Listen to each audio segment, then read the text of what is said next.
वंश, present sir. Mayur, Khushbu, present. Nirali, present sir. Lisa,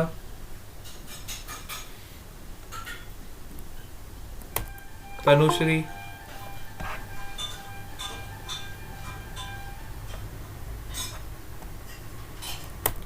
दीप, Tanvi, present sir. Shivani, Kenil, present sir. Sanjo, Aditi, Jeel. Present sir. Aditi आई आज? बेटा बहुत टाइम बाद आ रहे हो, क्या बात है? जील, अब्बन एंड दिशा। चलो SVB students, Aditya, present sir.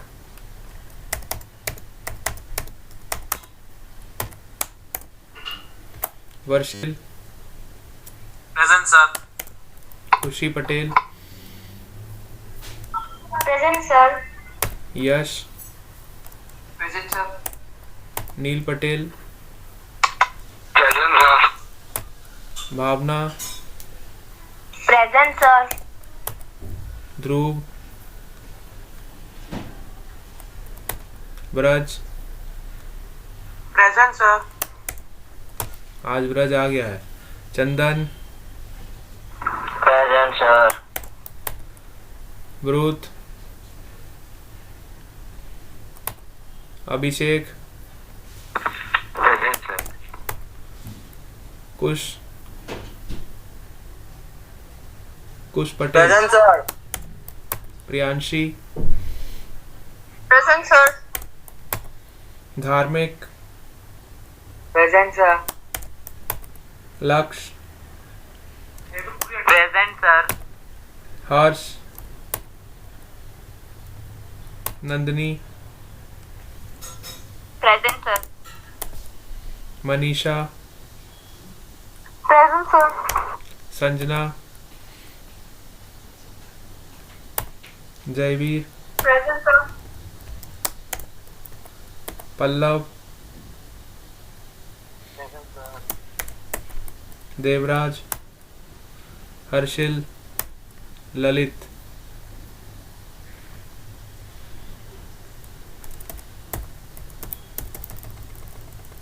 चलो ठीक है।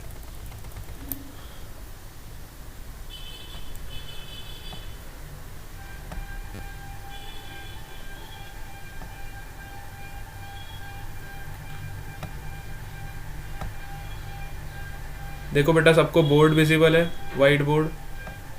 कौन कौन रह गया हाँ अटेंडेंस में, जल्दी से नाम बता दो। पीपी सवानी से कौन रह गया? दर्शनिका, मितेश, क्रूपल। बेटा जल्दी आया करो। अनिरुद्ध, दर्शनिका, मितेश, क्रूपल एंड अनिरुद्ध। इसके अलावा कोई रहता है तो जल्दी बताओ।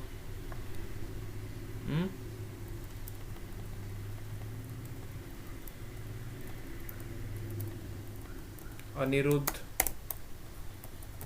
मितेश, दर्शनिका, क्रूपल।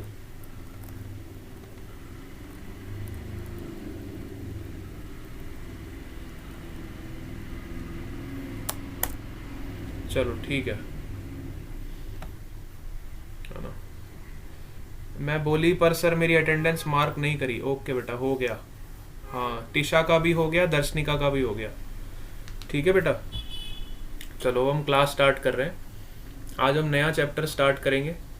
और ये जो चैप्टर है बेटा थ्योरेटिकल थोड़ा ज़्यादा है ना, तो इसमें आपको कई चीज़ें एज इट इज़ याद होनी चाहिए, है ना। क्योंकि चैप्टर थ्योरेटिकल है तो बहुत छोटा सा। अगर हम आज स्टार्ट कर रहे हैं तो कल ख़त्म कर देंगे, या मोस्टली आज भी ख़त्म कर देंगे, ठीक है। तो chapter is very short but it is theoretical chapter, और बोर्ड में इसका वेटेज होता है 4 मार्क्स का, मतलब 3 to 4 मार्क्स का इसमें से क्वेश्चन आ सकते हैं, है ना। ज़्यादा वेटेज नहीं है इस चैप्टर का, लेकिन चैप्टर छोटा है तो 4 मार्क भी हम क्यों लॉस करें, है ना। हम 4 मार्क जहाँ पे गेन कर सकते हैं तो वहाँ पे 4 मार्क भी गेन कर लेंगे। तो बोर्ड के हिसाब से इसका जो वेटेज रहता है 3 to 4 मार्क्स का एक क्वेश्चन आता है, या तो 2-2 मार्क के 2 क्वेश्चन आ जाएंगे, है ना, या तो 3 मार्क का एक क्वेश्चन आ जाएगा, 1 मार्क का एक क्वेश्चन आ जाएगा। इस तरह से इसमें पैटर्न चेंज होता रहता है, मतलब 4 मार्क से ज़्यादा आज तक कभी इस चैप्टर में से नहीं आया, है ना। तो ये जो चैप्टर है आपका इलेक्ट्रोमैग्नेटिक वेव्स, जिसका वेटेज है 4 मार्क्स, ठीक है। तो 4 मार्क्स से ज़्यादा आज तक कभी बोर्ड में आया नहीं है, लेकिन चैप्टर बहुत ही छोटा सा है तो हम इसको अच्छे से कवर कर लेते हैं, ठीक है। इलेक्ट्रोमैग्नेटिक वेव्स, ठीक है। अब इलेक्ट्रोमैग्नेटिक वेव्स क्या होती है, पहले तो ये हमें पता होना चाहिए। तो इलेक्ट्रोमैग्नेटिक वेव्स जो होती है, it is the combination of electric field as well magnetic field, है ना। अगर टाइम के साथ सपोज करो हमारी इलेक्ट्रिक फील्ड चेंज हो रही है ना, और टाइम के साथ अगर हमारी मैग्नेटिक फील्ड भी चेंज हो रही है ना, both are time dependent, means electric field is also function of time and your magnetic field is also function of time, ठीक है। magnetic field is also function of time, ठीक है। दोनों जब टाइम के साथ चेंज होती है तब जो फील्ड, जब जो वेव जनरेट होती है उसको हम बोलते हैं इलेक्ट्रोमैग्नेटिक वेव्स, ठीक है। टाइम के साथ जब इलेक्ट्रिक फील्ड और मैग्नेटिक फील्ड आपकी वेरी होती है, उसकी वजह से जो वेव जनरेट होती है उसको हम क्या बोलते हैं, इलेक्ट्रोमैग्नेटिक वेव्स। अब इसका जो बेसिक नेचर होता है वेव का, इस तरह से होता है, देखो टाइम के साथ सपोज करो आपकी इलेक्ट्रिक फील्ड ऐसे चेंज हो रही है ना। सपोज करो टाइम के साथ इलेक्ट्रिक फील्ड आपकी इस तरह से वेरी हो रही है ना, और टाइम के साथ मैग्नेटिक फील्ड आपकी इस तरीके से वेरी हो रही, ठीक है।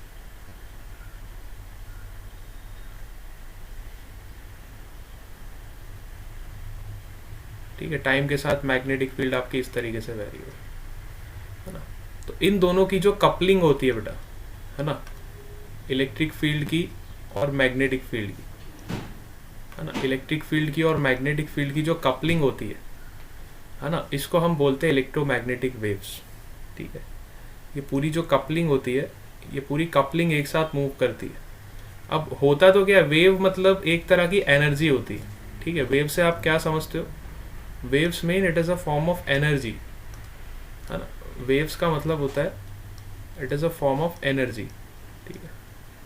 You can say energy is moving in the form of electric field, or you can say energy is moving in the form of magnetic field, which is varying with respect to time, ठीक है।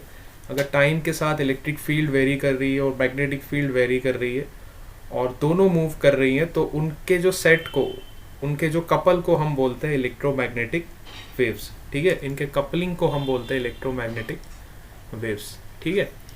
क्या आप इस बात को समझ पा रहे हो, ठीक है। तो ये तो बेसिक आइडिया आपको मैंने दे दिया कि इलेक्ट्रोमैग्नेटिक वेव्स क्या होता है, ठीक है। तो अब सबसे पहला जो साइंटिस्ट इसमें आया था उसका नाम था मैक्सवेल, ठीक है। सबसे पहला जो साइंटिस्ट इसमें आया था उसका नाम क्या था, मैक्सवेल। तो मैक्सवेल ने अपनी इक्वेशंस दी थी, और मैक्सवेल ने हमें ये बताया था कि ये जो इलेक्ट्रोमैग्नेटिक वेव्स होती है ना, मैक्सवेल सबसे पहला साइंटिस्ट था जिसने इसकी डिस्कवरी करी थी, और इसी ने इलेक्ट्रिक फील्ड और मैग्नेटिक फील्ड को कोरिलेट किया था, ठीक है, which is function of time, means time varying electric field and time varying magnetic field, दोनों को कोरिलेट किसने किया था, मैक्सवेल ने किया था। तो मैक्सवेल की जो इक्वेशंस थे, है ना, मैक्सवेल्स के जो इक्वेशन थे वही इस चैप्टर का बेसिक बने, मैक्सवेल्स ने जो अपने इक्वेशंस दिए, अब ये जो इक्वेशंस थे उसके एक्सपेरिमेंटल इक्वेशंस थे, ठीक है। मैक्सवेल्स के जो इक्वेशन थे these were based on experiments, ठीक है। उसने कई तरह के एक्सपेरिमेंट्स किए लैब में, और उस एक्सपेरिमेंट्स के बेसिस पे उसने इलेक्ट्रोमैग्नेटिज्म का लॉ बताया। उस एक्सपेरिमेंट के बेसिस पे उसने इलेक्ट्रोमैग्नेटिज्म के लॉ को फॉर्मुलेट किया, इलेक्ट्रोमैग्नेटिज्म के लॉ को फॉर्मुलेट किया, ठीक है। एक्सपेरिमेंट के बेसिस पे इलेक्ट्रोमैग्नेटिक लॉस को फॉर्मुलेट किया, ठीक है। बात समझ आ रही है आपको, है ना? यहां तक सबको समझ आ रहा है बेटा, है ना? तो सबसे पहले जैसे हम एम्पियर्स लॉ ऑलरेडी हमने कवर कर लिया है, उसका एक बार रिकैप कर लेते हैं कि एम्पियर्स लॉ में हमने क्या पढ़ा था। देखो, एम्पियर्स लॉ ने हमें क्या बताया? एम्पियर्स लॉ ने हमें ये बताया कि अगर हमारे पास कोई सरफेस है इस तरह की, ठीक है, मैं रिकैप बता रहा हूँ एम्पियर्स लॉ का, क्योंकि यहीं से मैं अभी इलेक्ट्रोमैग्नेटिक वेव्स को इंटरलेट करने वाला हूँ, है ना। एम्पियर्स लॉ ऑलरेडी हम स्टडी कर चुके हैं, Ampere's law already we have studied. Ampere का जो लॉ था, एम्पियर के लॉ ने ये बताया था कि अगर कोई करंट किसी क्लोज सरफेस को इंटरसेप्ट करता है ना, ये आपका क्लोज सरफेस है ना, और सपोज करो इसका रेडियस आर है, ठीक है। अगर मैं इस पॉइंट पे, पी पॉइंट पे सपोज करो मैग्नेटिक फील्ड कैलकुलेट करना है ना, तो पी पॉइंट पे मैग्नेटिक फील्ड कैलकुलेट करने के लिए हम एम्पियर्स का लॉ लगाते थे, और एम्पियर्स का लॉ क्या बोलता था? Closed integral of B dot D L which is equal to mu not into I which is current enclosed, ठीक है। Very sorry. तो एनक्लोज करंट का मतलब यहाँ पे ये होता था, एनक्लोज करंट का मतलब कितना करंट इस एरिया को क्रॉस करके जा रहा है ना। एनक्लोज करंट का मतलब इस सरफेस को एनक्लोज करता हुआ, इस एनक्लोजिंग सरफेस में से कितना करंट आपका पास हो रहा है, ठीक है। यही होता था एनक्लोज करंट का मतलब, है ना। इस एनक्लोज करंट को हम ये भी बोल सकते हैं, it is the current intercepted by the surface area. Suppose इस सरफेस का नाम मैं एस दे देता हूँ, ठीक है। इस enclose current is also known as the current intercepted by your surface area, current intercepted by surface area, ठीक है, बाय योर सरफेस एरिया। मतलब इस एरिया में से कितना करंट आपका क्रॉस करके जा रहा है, इस एरिया को कितना करंट आपका इंटरसेप्ट करके जा रहा है, वही आपका एनक्लोज करंट कहलाता था, है ना। एम्पियर्स लॉ हमने इस तरह से स्टडी किया, ठीक है। तो एम्पियर्स लॉ हमने लगाया इस पे, इस क्लोज पाथ पे, है ना। बी डॉट डी एल का मतलब क्या होता था कि हम मैग्नेटिक फील्ड को लेंथ के अलोंग इंटीग्रेट करते थे। अब आपका लेंथ कैसा है, देखो, लेंथ के अलोंग करंट ऐसे फ्लो कर रहा है, तो बताओ मैग्नेटिक फील्ड की डायरेक्शन क्या होगी? मैग्नेटिक फील्ड की डायरेक्शन इस पॉइंट पे क्या होगी? अगर करंट आपका इस वायर में इधर को फ्लो कर रहा है, तो पी पॉइंट पे मैग्नेटिक फील्ड का डायरेक्शन क्या होगा? Yes, out of the plane होगा। वेरी गुड, है ना, very good. Priyanshi has said very right, the magnetic field will be out of the plane, मतलब मैग्नेटिक फील्ड ऐसे प्लेन से बाहर की तरफ आएगा, ठीक है। और आपका जो डीएल एलिमेंट है, मतलब इस सर्कुलर पाथ पे, है ना, सर्कुलर पाथ पे छोटा सा अगर आप एक डीएल एलिमेंट ले लोगे, तो वो डीएल एलिमेंट भी इस मैग्नेटिक फील्ड वेक्टर के अलोंग होगा, है ना। डीएल वेक्टर भी आपका इस मैग्नेटिक फील्ड वेक्टर के अलोंग होगा, ठीक है। बात समझ आ रही? तो जब आप बी डॉट डी एल करोगे, तो अब मैग्नेटिक फील्ड तो देखो आर डिस्टेंस पे बेटा सब जगह यूनिफॉर्म होगी, मैग्नेटिक फील्ड तो कांस्टेंट होगी, बिकॉज रेडियस इज कांस्टेंट, है ना। And we know that the magnetic field is a function of distance, मतलब जितना दूर हम जाएंगे इस वायर से उतना ज़्यादा मैग्नेटिक फील्ड आपका कम होते जाएगा, है ना। तो अब यहाँ पे देखो, at each and every point, because it is a circular path, you can see that the radius is same, hence we can say that the magnetic field is uniform, है ना। और अगर मैग्नेटिक फील्ड यूनिफॉर्म है तो हम उसको integral sign के बाहर निकाल सकते हैं। ये चीज़ हम ऑलरेडी बेटा पढ़ चुके हैं, फिर भी मैं आपको रिकैप करवा रहा हूँ क्योंकि इस कंसेप्ट का हम इसमें यूज़ करने वाले हैं, ठीक है। तो है ना, वेरी गुड, सब ने आंसर बिल्कुल सही दिया, प्रियांशी ने, पल्लव ने, केशवी ने, है ना, बिल्कुल करेक्ट आंसर है, ठीक है। तो मैग्नेटिक फील्ड अगर आपका यूनिफॉर्म है तो we will integrate closed integral of D L, ठीक है। और इंटीग्रल ऑफ डीएल कितना हो जाएगा आपका 2πr के बराबर, ठीक है। Mu not into enclose current is your I, so you will get magnetic field is equal to mu not I upon 2πr, ठीक है। ये मैग्नेटिक फील्ड हमें मिल गई इस पॉइंट पी पे। क्लियर है सबको, ये पॉइंट सबको क्लियर है। अब मैंने क्या किया, देखो इस पाथ को एक्सटेंड कर दिया, है ना। इस पाथ को मैंने क्या कर दिया, एक्सटेंड कर दिया। सपोज करो मैंने आपको इस तरह का कर्व दिया, अभी भी हमारे पास जो वायर है वो बिल्कुल सेम है। देखो ये वही वायर है जिसमें हमारा आई करंट फ्लो कर रहा है, ठीक है। और अभी हमारा पाथ इस तरह का होता था, सर्कुलर, ठीक है। अभी हमारा पाथ इस तरह का सर्कुलर होता था, लेकिन अब मैंने इसके सरफेस को एक्सटेंड कर दिया। मतलब सपोज करो मैंने कोई आर्बिट्ररी सरफेस ले लिया, मैं चाहूँ तो इस तरह का सरफेस भी ले सकता हूँ। ये मैक्सवेल ने ये सारे एक्सपेरिमेंट्स किए, उसने एक आर्बिट्ररी सरफेस ले लिया और फिर उसने वापस एम्पियर्स का लॉ अप्लाई किया, ठीक है। एम्पियर्स का लॉ अप्लाई किया। अब ये सरफेस आपका एस हो गया, ठीक है। सरफेस आपका क्या हो गया, एस हो गया। तो फिर से हमने एम्पियर्स का लॉ अप्लाई किया, रेडियस आपका अभी भी ये सेम है।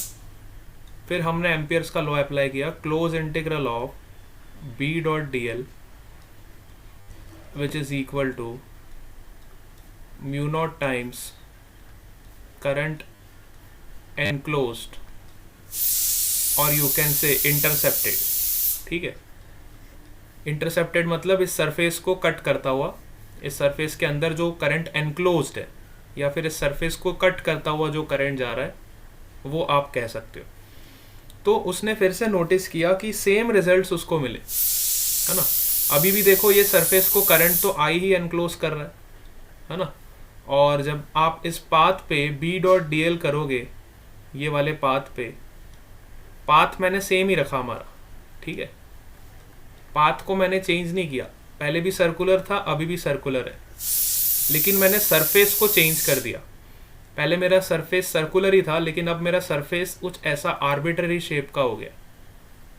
लेकिन अभी भी मैंने सेम पाथ पे एम्पियर्स का लॉ लगाया, मतलब इस सर्कुलर पाथ, ये वाला जो पाथ आप देख सकते हो, मैंने इस पाथ पे वापस एम्पियर्स का लॉ लगाया, तो मुझे वापस सेम रिलेशन मिला, है ना। b into 2πr which is equal to mu not into I, ठीक है। वापस से मुझे बिल्कुल सेम रिजल्ट मिला, मतलब मैग्नेटिक फील्ड में कोई भी चेंज नहीं हुआ सरफेस की वजह से, है ना। अगर जब तक मेरा पाथ चेंज नहीं होता तब तक मेरी मैग्नेटिक फील्ड में कोई भी चेंज नहीं हुआ, मुझे मैग्नेटिक फील्ड के रिजल्ट्स बिल्कुल सेम मिले। क्या आप इस बात को समझ पा रहे हो? यस, है ना। जब तक हमारे पाथ में चेंज नहीं हुआ तब तक हमारी मैग्नेटिक फील्ड में कोई भी चेंज नहीं हुआ, ठीक है। उसके बाद एक दो एक्सपेरिमेंट्स और किए गए, लेकिन अब एक्सपेरिमेंट कैपेसिटर के साथ किया गया, है ना। अब जो एक्सपेरिमेंट किया गया वो कैपेसिटर के साथ किया गया।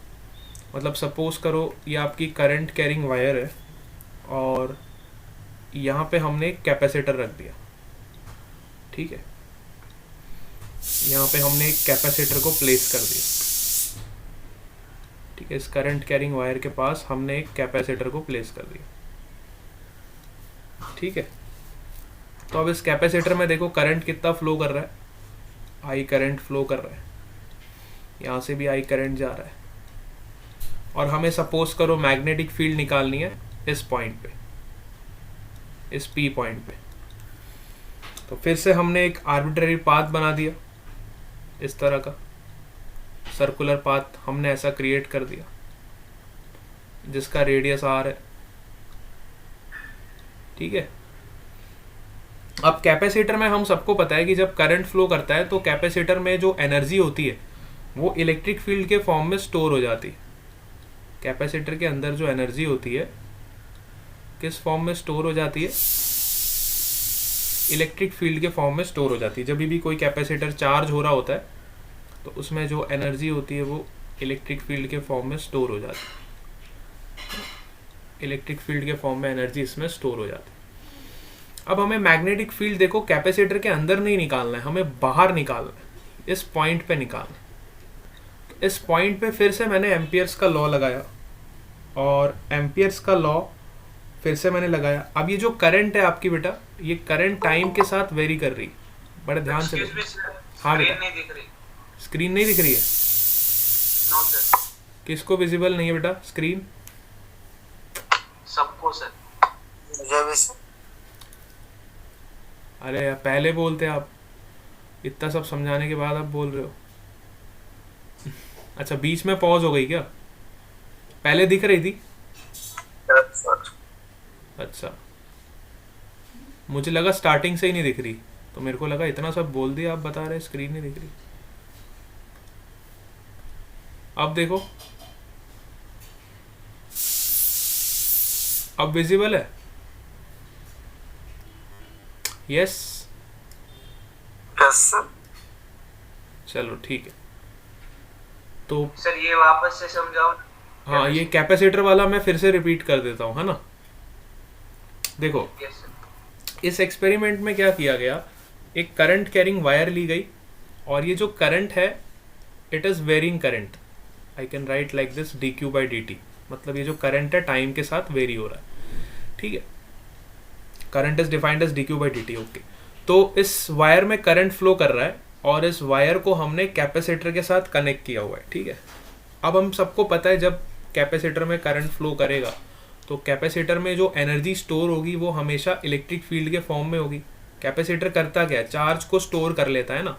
करंट फ्लो हो रहा है मतलब कुछ चार्ज फ्लो हो रहा है, पर यूनिट टाइम कुछ चार्ज फ्लो हो रहा है, और जैसे जैसे चार्ज इस कैपेसिटर पे जाते जा रहे हैं तो कैपेसिटर वो चार्ज को स्टोर करते जा रहा है, ठीक है, मतलब एनर्जी को स्टोर करते जा रहा है, ठीक है।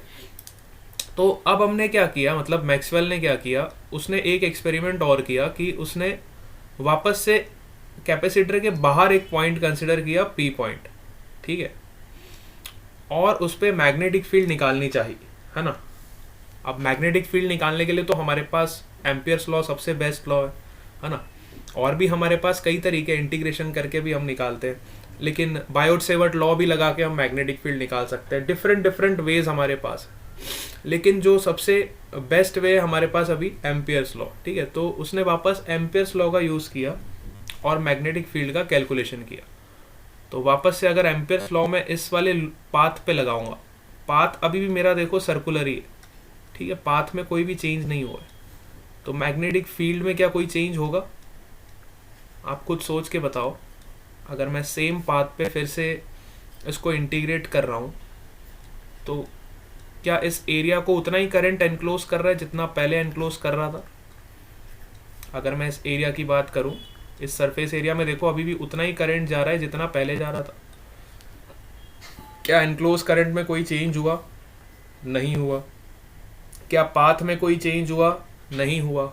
तो मैग्नेटिक फील्ड में कोई चेंज होगा? नहीं होगा। मैग्नेटिक फील्ड कितना हो जाएगा अभी भी? वापस इसको इंटीग्रेट करोगे you will get the same result, μ0I/2πr। लेकिन इस एक्सपेरिमेंट में थोड़ा सा मॉडिफिकेशन किया गया। अब क्या मॉडिफिकेशन किया गया? अब सरफेस को चेंज कर दिया गया। जैसे मैंने आपको ऊपर बताया था ना, पहले हमने सर्कुलर सरफेस लिया, फिर हमने आर्बिट्ररी सरफेस लिया। तो अब सेकेंड वाले केस में मैं आर्बिट्ररी सरफेस लेने वाला हूँ, बड़े ध्यान से देखना। अब जो सेकेंड केस है, वापस से कैपेसिटर एक रखने वाला हूँ वायर के पास, लेकिन इस बार मेरा जो सरफेस होगा वो सरफेस आर्बिट्ररी सरफेस होगा। जैसे सपोज करो ये वायर हो गई, इसमें कुछ करंट फ्लो कर रहा है, वापस से मैंने कैपेसिटर लगा दिया और यहाँ से आपका करंट बाहर जा रहा है, ठीक है। वापस से पॉइंट मेरा सेम है, but now I am considering the arbitrary surface जिसका कुछ रीजन कैपेसिटर के अंदर से पास हो रहा है, ठीक है, जिसका कुछ रीजन जो है वो कैपेसिटर के अंदर से इस तरीके से पास हो रहा है, ठीक है, कुछ रीजन इसका जो है कैपेसिटर के अंदर से इस तरीके से पास हो रहा है। अब कैपेसिटर का फंक्शन तो हम सबको पता है कि वो एनर्जी स्टोर करता है, कैपेसिटर का फंक्शन तो हमें पता है कि वो एनर्जी को क्या करता है, स्टोर करता है in the form of electric field, है ना। अब फिर से इस पे एम्पियर्स लॉ लगाया गया, है ना, फिर से इस पे एम्पियर्स लॉ लगाया गया। तो फिर से एम्पियर्स लॉ लगाओ। अगर मुझे पी पॉइंट पे मैग्नेटिक फील्ड निकालना है तो फिर से मैं एम्पियर्स लॉ लगाऊंगा, closed integral of B dot D L, है ना, which is equal to mu not times I enclosed, और you can say I intercepted, मतलब कितना करंट आपका उस एरिया को कट करके जा रहा है, इंटरसेप्ट करके जा रहा है, वो करंट हमें कंसिडर करना है। तो अब इस सरफेस को देख के बताओ, क्या इस सरफेस को, ये जो सरफेस हमने अब कंसिडर किया है, इस सरफेस को करंट इंटरसेप्ट कर रहा है कि नहीं कर रहा है? ध्यान से डायग्राम को देख के बताओ। अगर आपका सरफेस सपोज करो इस तरीके का है, तो इस सरफेस को कोई करंट इंटरसेप्ट कर रहा है कि नहीं कर रहा है? यस और no? See the diagram and then tell. Screen pause हो गई है क्या? अब ठीक है ना बेटा? हाँ, इस सरफेस को कोई भी करंट हमारा इंटरसेप्ट नहीं कर रहा है। तो इंटरसेप्ट अगर नहीं कर रहा है, उसको कट करके नहीं जा रहा है ना, यहाँ पे देखो सरफेस, यहाँ पे करंट नहीं है तो यहाँ से कट करके नहीं जा रहा है, तो integral of B dot D L आपका जीरो हो जाएगा। इसका मतलब मैग्नेटिक फील्ड की वैल्यू जीरो हो गई। इसका मतलब क्या हुआ? मैग्नेटिक फील्ड की वैल्यू जीरो हो गई, है ना। तो अगर एम्पियर्स का लॉ शेप पे डिपेंड नहीं करता है तो हमें दोनों रिजल्ट सेम मिलने चाहिए थे ना। यहाँ पे हमें मैग्नेटिक फील्ड जीरो मिल रहा है और यहाँ पे हमें मैग्नेटिक फील्ड कितना मिल रहा है? B upon mu not I upon 2πr, ठीक है। ऊपर वाले केस में हमें मैग्नेटिक फील्ड कितना मिल रहा था? Mu not I upon 2πr।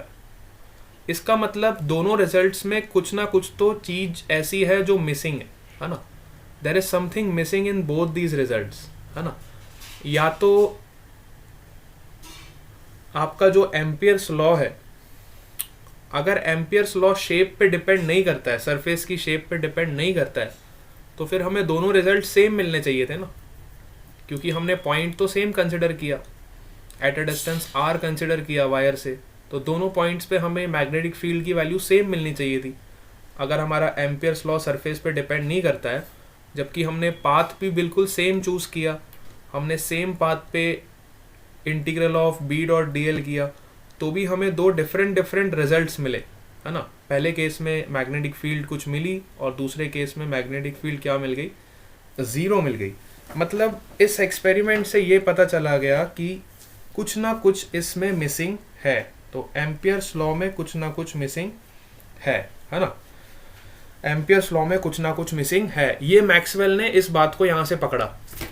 ये पकड़ने वाला पहला साइंटिस्ट कौन था? मैक्सवेल था, ठीक है। मैक्सवेल ने इस बात को यहाँ से पकड़ा कि इस एम्पियर के लॉ में कुछ स्टेटमेंट मिसिंग जरूर है, मतलब ये इनकम्प्लीट। क्या आप इस बात को समझ पा रहे हो? यहाँ से मैक्सवेल ने डिसाइड किया कि इसमें कुछ ना कुछ इनकम्प्लीट ज़रूर है। तो फिर मैक्सवेल ने क्या किया? अब कैपेसिटर का एनालिसिस करना शुरू किया। तो उसने सबसे पहले कैपेसिटर की इलेक्ट्रिक फील्ड निकाली। अब कैपेसिटर की इलेक्ट्रिक फील्ड तो हम सबको पता है ना। कैपेसिटर की इलेक्ट्रिक फील्ड कितनी होती है? सिग्मा अपॉन एप्सिलॉन नॉट, है ना, which is Q upon A epsilon not, ठीक है। उसने फिर बेसिक से चीज़ों को एनालाइज करना शुरू किया। फिर उसने इलेक्ट्रिक फ्लक्स देखा कि उस सरफेस से इलेक्ट्रिक फ्लक्स कितना इंटरसेप्ट हो रहा है, तो उसने इलेक्ट्रिक फ्लक्स निकाला। और फ्लक्स तो हम सबको पता है क्या होता है? ई डॉट डी एस, है ना, ई डॉट एस, है ना। तो उसने इलेक्ट्रिक फ्लक्स का वैल्यू निकाला which is Q upon A epsilon not into area, है ना। तो एरिया से एरिया कैंसिल हो गया, सो you will gate charge upon epsilon not. फिर उसने बेसिक से चीज़ों को पकड़ना शुरू किया। फिर उसने फ्लक्स को क्या किया, डिफरेंशिएट किया, है ना। फ्लक्स को क्या किया, डिफरेंशिएट किया विद रिस्पेक्ट टू टाइम। तो जब आप इसको डिफरेंशिएट करोगे, फ्लक्स की इक्वेशन को डिफरेंशिएट करोगे, so you will get D phi by D T which is equal to 1 upon epsilon not D Q by D T, है ना। और इसी को बोला गया आई अपॉन एप्सिलॉन नॉट, है ना। और इसी करंट को नाम दिया गया, मतलब ये जो करंट हमें यहाँ से मिली I is equal to epsilon not D phi E by D T, इसी करंट को बोला गया डिस्प्लेसमेंट करंट, ठीक है। इस करंट को क्या बोला गया, डिस्प्लेसमेंट करंट। मतलब ये चीज़ मिसिंग थी जिसका एम्पियर्स लॉ ने बिल्कुल भी हमें आइडिया नहीं दिया था। ये चीज़ मैक्सवेल ने पकड़ी थी सबसे पहले, और उसने यहाँ से फिर एनालाइज करके बताया कि अगर शेप पे डिपेंड नहीं करता है एम्पियर्स लॉ, तो दोनों रिलेशन हमें ऊपर सेम मिलने चाहिए थे, लेकिन ऐसा नहीं हुआ। इसका मतलब कोई ना कोई कंपोनेंट करंट का मिसिंग है। तो ये कंपोनेंट जो फाइंड आउट किया गया, इसको बोला गया डिस्प्लेसमेंट करंट, ठीक है। तो डिस्प्लेसमेंट करंट की डेफिनेशन यहाँ से अब मैं आपको बताने वाला हूँ कि डिस्प्लेसमेंट करंट क्या होता है। अब एग्जाम में क्या होता है, कई बार 1 मार्क में क्वेश्चन आ जाता है व्हाट इज डिस्प्लेसमेंट करंट, ठीक है। तो वहाँ पे आपको उसको डिफाइन करना पड़ेगा सबसे पहले, और फिर इस इक्वेशन से आप उसको रिप्रेजेंट कर सकते हो, ठीक है। तो डिफाइन किस तरीके से करोगे, displacement current through any surface exist where there is a time varying electric flux, ठीक है। जहाँ पे आपका टाइम वेरिंग इलेक्ट्रिक फील्ड होगी, मतलब अगर इलेक्ट्रिक फील्ड टाइम के साथ चेंज हो रही है, देखो, ठीक है। अगर इलेक्ट्रिक फील्ड आपकी टाइम के साथ चेंज हो रही है, तो इलेक्ट्रिक फ्लक्स भी टाइम के साथ चेंज होगा। इलेक्ट्रिक फ्लक्स जो है वो भी टाइम के साथ चेंज होगा, ठीक है। और जब इलेक्ट्रिक फ्लक्स आपका टाइम के साथ चेंज होगा, तब जो करंट जनरेट होगी उस करंट को हम बोलेंगे डिस्प्लेसमेंट करंट, है ना। तब जो करंट जनरेट होगी उस करंट को हम क्या बोलेंगे, डिस्प्लेसमेंट करंट, ठीक है। तो डिस्प्लेसमेंट करंट की डेफिनेशन ये हो गई which is epsilon not D phi E by D t. यहाँ पे स्टूडेंट्स को इस चीज़ का ध्यान रखना चाहिए कि this is not a magnetic flux, है ना। This is not a magnetic flux, this is the rate of change of electric flux, rate of change of electric flux, ठीक है। बात समझ आ गई? यस।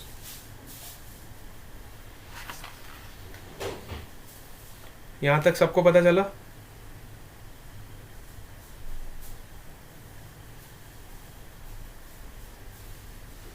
फिर मैक्सवेल ने क्योंकि इस पे रिसर्च करी, तो इसके बाद जो लॉ फ्रेम हुआ वो दोनों के नाम से फ्रेम हुआ, that is known as Ampere Maxwell law, है ना। क्योंकि मैक्सवेल ने इस एक्सपेरिमेंट पे काफ़ी रिसर्च करी, एम्पियर्स के लॉ पे काफ़ी रिसर्च करी, और इस रिसर्च के बाद उसने जो लॉ फ्रेम किया, फिर उसका नाम दिया गया एम्पियर्स मैक्सवेल लॉ, ठीक है। उसके बाद जो इस लॉ का नाम दिया गया which is amperes Maxwell law, ठीक है। इस लॉ का क्या नाम दिया गया, एम्पियर्स मैक्सवेल लॉ। तो एम्पियर्स मैक्सवेल लॉ क्या है, देखो। अब हमें डिस्प्लेसमेंट करंट तो पता चल गया, I d is defined as epsilon naught into d phi E by d t, this is your displacement current. इसके अलावा दूसरी जो करंट होती है वो हमारी कंडक्शन करंट होती है। जो सिंपल करंट होती है उसको हम क्या बोलते हैं, कंडक्शन करंट, कंडक्शन करंट, ठीक है। जो नॉर्मली सर्किट में हमारी फ्लो होती है, नॉर्मल करंट को हम क्या बोलते हैं, कंडक्शन करंट। और डिस्प्लेसमेंट करंट क्या है, ये वो करंट है जो इलेक्ट्रिक फील्ड के वेरिएशन की वजह से जनरेट हुई है, जो इलेक्ट्रिक फ्लक्स के वेरिएशन की वजह से जनरेट हुई है, क्योंकि इलेक्ट्रिक फ्लक्स का चेंज हुआ है यहाँ पे, उसकी वजह से जो करंट पैदा हुई है वो डिस्प्लेसमेंट करंट है। और यही कंपोनेंट मिसिंग कंपोनेंट था जो मैक्सवेल ने आइडेंटिफाई किया, और उसके बाद इस लॉ में मॉडिफिकेशन हुआ और फिर इस लॉ को इस तरह से डिफाइन किया गया, close integral of B dot D l along any path m which is equal to mu naught times conduction current plus mu naught times your displacement current which is epsilon naught d phi e by dt। तो फिर इस statement को बोला गया amperes Maxwell law. इस statement को क्या बोला गया? Amperes Maxwell law. ठीक है, यहां तक सबको समझ आ गई बात। अब ये जो कंडक्शन करंट होती है बेटा, ये बात को समझना थोड़ा। कंडक्शन करंट हमेशा कहाँ पे एग्जिस्ट करेगी? आपकी वायर में, है ना। ये जो कंडक्शन करंट है ये आपकी वायर में एग्जिस्ट करती है, और ये जो डिस्प्लेसमेंट करंट है ये क्योंकि इलेक्ट्रिक फील्ड के चेंज की वजह से पैदा हुई है, ये आपकी कहाँ पे एग्जिस्ट करेगी? ये आपकी एग्जिस्ट करेगी जहाँ पे आपकी प्लेट्स लगी थी कैपेसिटर की, जहाँ पे हमारी इलेक्ट्रिक फील्ड जनरेट हो रही थी, है ना। इस रीजन में जो करंट जनरेट होगी वो आपकी डिस्प्लेसमेंट करंट होगी। It is due to fluctuation of electric field. ठीक है, तो कंडक्शन करंट मतलब जो आपकी वायर में फ्लो होगी, और डिस्प्लेसमेंट करंट जो आपकी इलेक्ट्रिक फील्ड की चेंज की वजह से जनरेट होगी। तो एम्पियर्स लॉ ने हमें इस करंट के बारे में तो बताया था, कंडक्शन करंट के बारे में एम्पियर्स लॉ ने बताया था, लेकिन डिस्प्लेसमेंट करंट के बारे में किसने बताया? ये हमें मैक्सवेल ने बताया। और फिर इन दोनों स्टेटमेंट्स को कंबाइन करके जो लॉ बना गया, उस लॉ को बोला गया एम्पियर्स मैक्सवेल लॉ। क्या आप इस बात को समझ पा रहे हो? हाँ, इसके बाद जो लॉ बना गया इसको बोला गया एम्पियर्स मैक्सवेल लॉ। ठीक है, उसके बाद मैक्सवेल्स की कुछ और भी इक्वेशंस थी। मैक्सवेल ने ऐसा नहीं है खाली एम्पियर्स के लॉ को एनालिसिस किया, फिर उसने एनालिसिस किया तो हर चीज़ में, हर एरिया में एनालिसिस किया। उसने गॉस लॉ को भी एनालाइज किया, है ना। फिर उसने गॉस लॉ ऑफ मैग्नेटिज्म भी दिया, है ना। एम्पियर्स लॉ को भी एनालाइज किया, गॉस लॉ को भी एनालाइज किया। मतलब मैक्सवेल ने जो भी अधूरे काम थे, जो गॉस ने और एम्पियर्स ने छोड़ दिए थे, उनको पूरा करने का काम किसने किया? मैक्सवेल ने किया। मैक्सवेल का इतना बड़ा कंट्रीब्यूशन था। ठीक है, बात समझ आई? चलो, आज ज़्यादा तो नहीं हो गया मेरे ख्याल से। बेटा ये चैप्टर थोड़ा थ्योरेटिकल है, तो इसमें मैं कुछ नहीं कर सकता हूँ। ये वाला जो चैप्टर है थोड़ा सा थ्योरेटिकल चैप्टर है, और इसी तरीके से आज हम इसको कंप्लीट कर देंगे, नहीं तो कल तक कंप्लीट कर देंगे।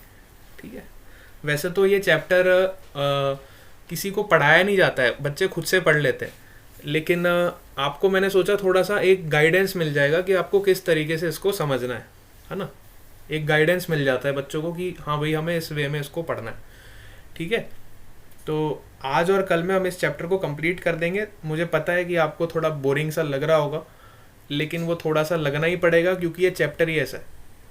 इसमें न्यूमेरिकल पॉइंट ऑफ व्यू से बहुत कम न्यूमेरिकल से 2 या 3 न्यूमेरिकल ही है, और थ्योरी ही थ्योरी दी हुई है, क्योंकि ये रिसर्च का चैप्टर है ना। This is the chapter of research. तो रिसर्च थोड़ी सी मतलब कई बच्चों को बहुत अच्छा लगता है, कई बच्चों को बहुत बोरिंग लगता है। तो इसमें इस चैप्टर में दोनों केसेस पॉसिबल रहते हैं। बात समझ आ रही है आप?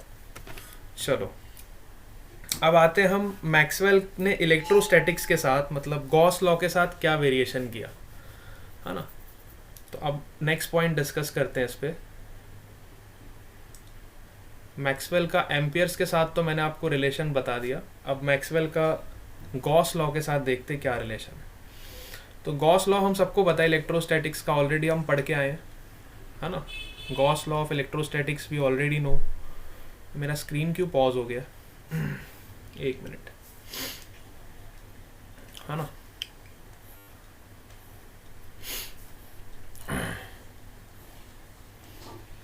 ठीक है,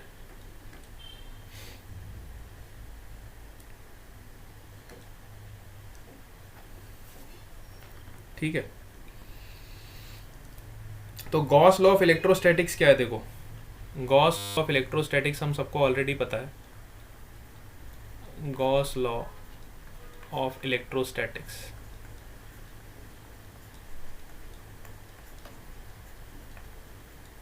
गॉस लॉ ऑफ इलेक्ट्रोस्टैटिक्स क्या बोलता है कि जो भी हमारा नेट फ्लक्स होता है ना, सपोज करो हमारे पास कोई सरफेस है और इसके अंदर जो चार्ज एनक्लोज्ड है, सपोज करो Q1, Q2, Q3, Q4 है ना, और कुछ चार्ज बाहर की तरफ है Q5, Q6, Q7, Q8. ठीक है, ये चार्ज आपका सरफेस से बाहर है. ठीक है, तो गॉस लॉ क्या बोलता है कि अगर हम E डॉट ds का इंटीग्रल करें, है ना, अलोंग दिस सरफेस. अब गॉस लॉ में सरफेस का इंटीग्रल होता है, एम्पियर्स लॉ में देखो लाइन इंटीग्रल होता था, मतलब आप किसी पाथ पे इंटीग्रेट करते थे, लाइन पे इंटीग्रेट करते थे. गॉस लॉ में हम सरफेस पे इंटीग्रेट करते हैं, ये पूरे सरफेस पे, है ना, इस पूरे सरफेस को लिया जाता है ना. तो पूरे सरफेस को जब हम ले रहे हैं तो this is the surface integral which is E dot ds which is equal to net charge enclosed, net charge enclosed मतलब सरफेस के अंदर कितना चार्ज आपका enclosed है upon epsilon not. This is the statement of the Gauss law for electrostatics. ठीक है, अब यही गॉस लॉ हम मैग्नेटिज्म में अगर अप्लाई करें, है ना, क्योंकि हम यहाँ पे इलेक्ट्रोमैग्नेटिक वेव्स की स्टडी कर रहे हैं, तो हम इलेक्ट्रोस्टैटिक्स और मैग्नेटिज्म दोनों को पैरेलली लेते हुए चलेंगे. ठीक है, अब यही गॉस लॉ को अगर मैं मैग्नेटिज्म में अप्लाई करूं, देखो बड़े ध्यान से, है ना, अब यही गॉस लॉ को अगर मैं मैग्नेटिज्म में अप्लाई करूं तो देखो मुझे क्या मिलेगा.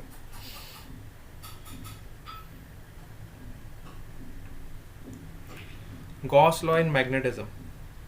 अब मैग्नेटिज्म में हम सबको पता है कि कभी भी मोनोपोल्स एग्जिस्ट नहीं करते.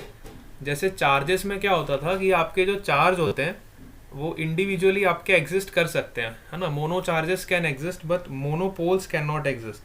सपोज हमारे पास कोई बार मैग्नेट है, ठीक है, और इस बार मैग्नेट के दो पोल्स होते हैं, हम सबको पता है, north pole and south pole.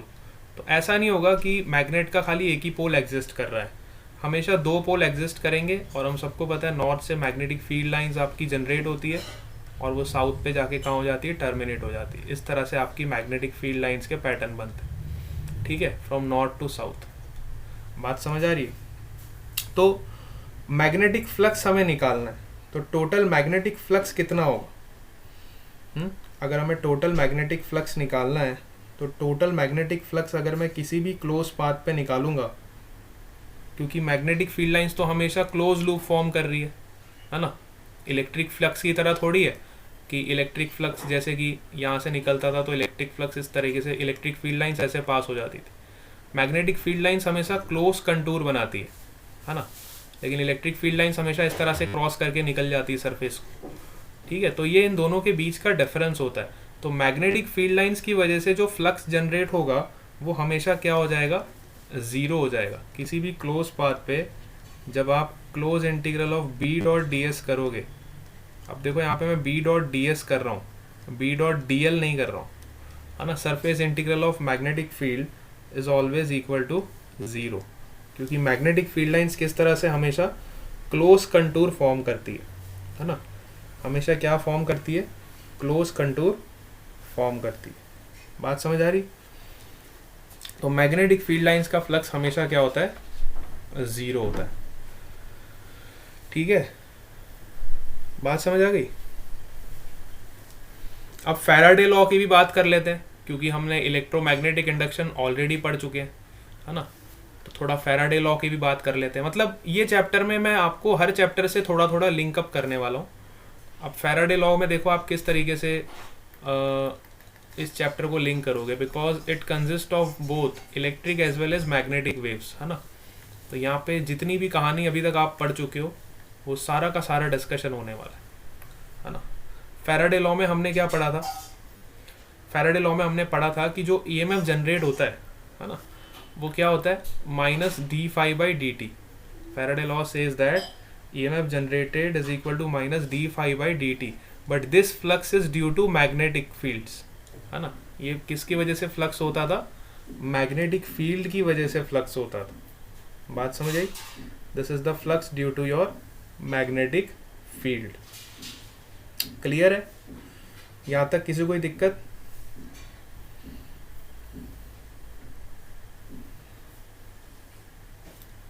Yes?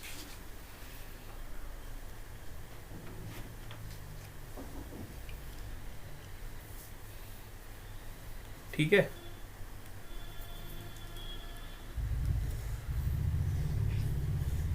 और चौथा जो पॉइंट मैं डिस्कस करने वाला हूँ वो मैं ऑलरेडी आपको बता चुका हूँ, मैक्सवेल एम्पियर लॉ का, which is close integral of B dot D L.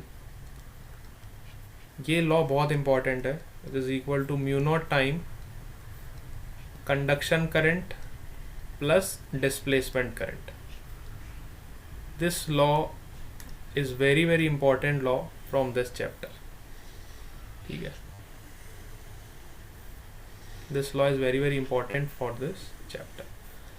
ठीक है, तो मेरे ख्याल से काफ़ी बेसिक चीज़ें आपको मैंने बता दी है लगभग। अब हमारा जो टॉपिक रह गया है वो इलेक्ट्रोमैग्नेटिक वेव्स के नेचर के बारे में रह गया है ना। तो वो हम इवनिंग वाली क्लास में अगर आप आओगे तो हम तब कवर कर देंगे, नहीं तो मॉर्निंग वाली क्लास में आप आओगे तब कवर कर देंगे।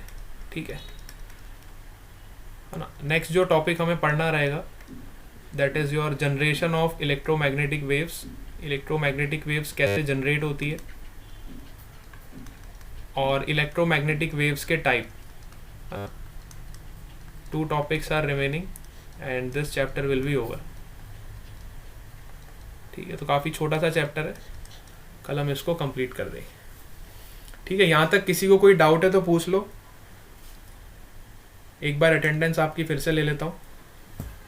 मेरे ख्याल से काफ़ी लोग लीव हो चुके हैं मीटिंग से। बेटा बोरिंग तो नहीं लग रहा था? मेरे को ऐसा लग रहा था कि आज शायद आपको बोरिंग लग रहा हो क्योंकि थ्योरी थोड़ी ज़्यादा हो गई ना, इसलिए। हाँ, अच्छा, समझ आ गया था सबको? है बेटा? चलो ठीक है, ठीक है। Okay, so bye bye to all of you. Will meet again in the next class.